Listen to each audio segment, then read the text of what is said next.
عیسائی کہنے لگے ہمیں اپنے ظلم یاد ہے، تشدد یاد ہے، بربریت یاد ہے، تو بہتر جانتا ہے تو نے کیا کرنا ہے۔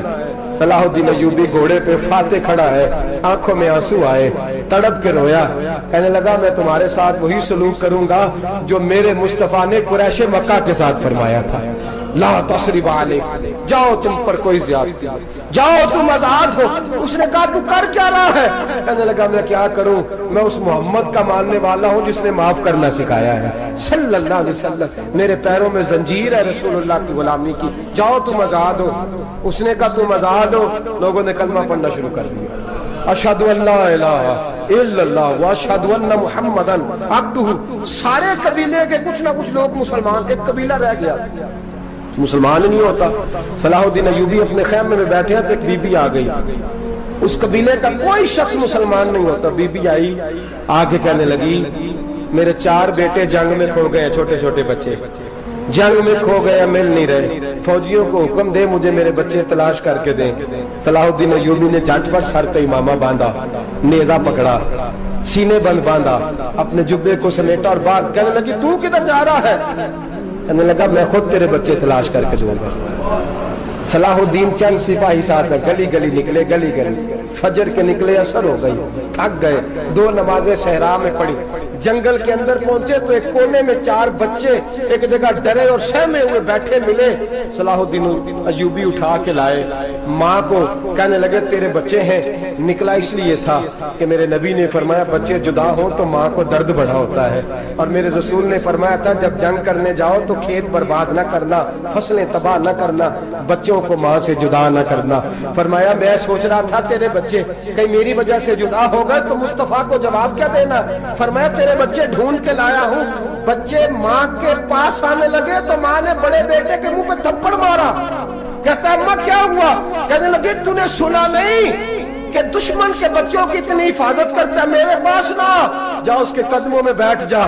جس نبی کے غلام اتنے سچے ہیں وہ نبی کتنا سچا ہوگا، جس نبی کے نوکر اتنے کھڑے ہیں وہ نبی کتنا کھڑا ہوگا، جا جا کے کلمہ پڑھ لے۔ میرے دوست یہ اسلام ہے جس نے غیروں کا درد بھی اپنے سینے میں رکھا۔ اقبال کہتا ہے سارے زمانے کا درد ہمارے ہی سینے میں ہے، برما کا مسلمان ہو یا عراق، لیبیا، افغانستان، کشمیر کا مسلمان ہو، میرے دوست وہ غیر نہیں ہے، وہ تیرا اپنا ہے۔ اس کا رنگ نہ دیکھ، اس کی بولی نہ دیکھ، اس کا قبیلہ اور علاقہ نہ دیکھ، دیکھ کہ وہ تیرے رسول کا کلمہ پڑھتا ہے، وہ دیکھ کہ وہ کعبے کی طرف منہ کر کے نماز پڑھتا ہے، دیکھ کہ تیرا اور اس کا نصاب زندگی قرآن ایک ہے۔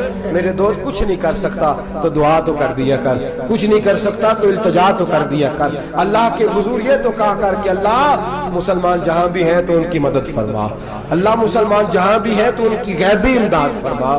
یہ دعا تو میرے دوست ضرور کیا کرو، سوچ بڑی کریں، جب بھی آپ بولیں، جب بھی آپ لکھیں، جب بھی کسی سے بات کریں تو بحیثیت مسلمان کے بات کریں، بحیثیت ایک نبی پاک کے غلام کے بات کریں، اپنی زندگی اس انداز میں ترتیب دیں کہ پہلے آپ مسلمان ہیں، اس کے بعد آپ کچھ اور ہیں، پہلے اسلام کی بات کریں، بڑی بات کریں، بڑے حوصلے کی بات کریں، پھر اسلام کو قوت ملے گی، پھر بیداری امت کو نصیب ہوگی۔ اللہ کریم برما کے مسلمانوں کو اپنی رحمت کی ٹھنڈی چھاؤں نصیب فرمائے، ہمیشہ مدحت خیر الانام میں گزرے، دعا ہے یہ عمر درود و سلام میں گزرے۔ آخر دعوانا ان الحمدللہ۔